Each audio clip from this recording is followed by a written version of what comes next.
السلام علیکم عزیز طلبہ، آج ہم نے حصہ غزل کو شروع کرنا ہے۔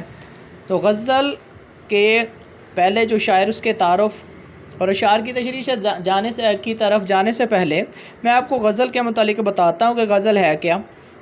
غزل شاعری کی ایسی قسم جس میں عورتوں کی یا عورتوں سے باتیں کی جاتی ہیں، یہ اہل فارس والے کہتے ہیں۔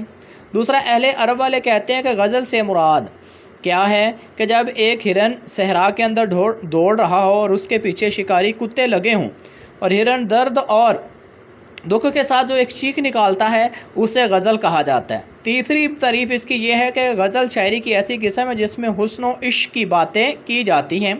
تو حصہ غزل میں سب سے پہلے حسرت موہانی کی غزل آتی ہے۔ حسرت موہانی کی طریقِ پیدائش اور طریقِ وفات آپ کے سامنے آپ کو نظر آ رہی ہے۔ 1875 میں پیدا ہوئے اور 1951 کے اندر انہوں نے وفات پائی ہے۔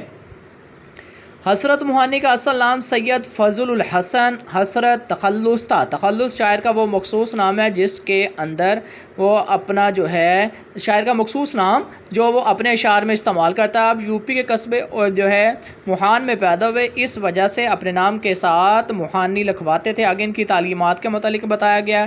ایک عربی رسالہ نکالا ہے جسے اردو معلیٰ کہتے ہیں، جس میں وہ انگریزوں کے خلاف لکھتے تھے، جسے بعد میں بند کر دیا گیا ہے اور ان کو قید بھی ہوئی تھی اپنی باغیانہ تحریریں لکھنے کی وجہ سے۔ اور اس کے علاوہ پھر انہوں نے مسلم لیگ کے ٹکٹ پر کب جو ہے وہ مجلس قانون ساز کے رکن منتخب ہوئے، وہ آپ کے سامنے آپ کو دکھائی دے رہا ہے۔ اور اس کے علاوہ یہ ان کو جو غزل کے حوالے سے رئیس المتغزلین کہا جاتا ہے، اور ان کی کتابوں کے نام ہے نکات سخندان انتخاب، سخندان، آگے ہے مشاہدات زندان، انتخاب سخن، اردو معلیٰ، کلیات حسرت موہانی۔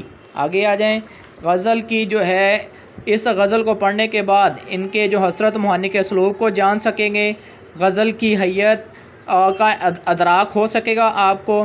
حسرت موہانی کی اسیری اور قید با مشقت کے ذکر کے ساتھ ان کی جو ہے حبسیات شاعری، یعنی کہ قید با مشقت کی ایسی شاعری جس میں قید با مشقت کی باتیں کی جاتی ہیں، طلبہ مطلع اور مقطع کے متعلق مفہوم سے آگاہ ہو سکیں گے۔ مطلع پہلے شعر کو کہتے ہیں جس کے اندر کافی الفاظ بھی ہوتے ہیں، ردیف بھی ہوتے ہیں، اور مقطع جو ہے غزل کا وہ آخری شعر جس میں شاعر اپنا تخلص استعمال کرتا ہے۔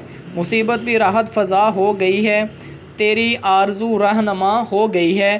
اب اس کے اندر مصیبت دکھ یا تکلیف کو کہتے ہیں، راحت فضا سکون پہنچانے والی ہے، آرزو خواہش کو کہتے ہیں، رہنما کا مطلب رہنمائی کرنے والی۔ اس شعر کے اندر شاعر کہتا ہے کہ محبوب کی طرف سے ملنے والی جو ہے ہر مصیبت، ہر اور دکھ اور تکلیف جو ہے وہ ہمارے لیے راحت کا باعث ہے، اور محبوب کی طرف سے ملنے والی دکھ اور تکلیف جو ہے ملنے والی دکھ اور تکلیف کو جو عاشق ہوتا ہے وہ یہی سمجھتا ہے کہ یہ میرا حق ہے، یہ مجھے ملنی اور یہ چیزیں مجھے برداشت کرنی پڑیں گی، اور اس کی جو آرزو، اس کو حاصل کرنے والی آرزو ہے، یہی میری رہنمائی کرتی ہوئی چیز جو ہے وہ دکھائی دیتی ہے۔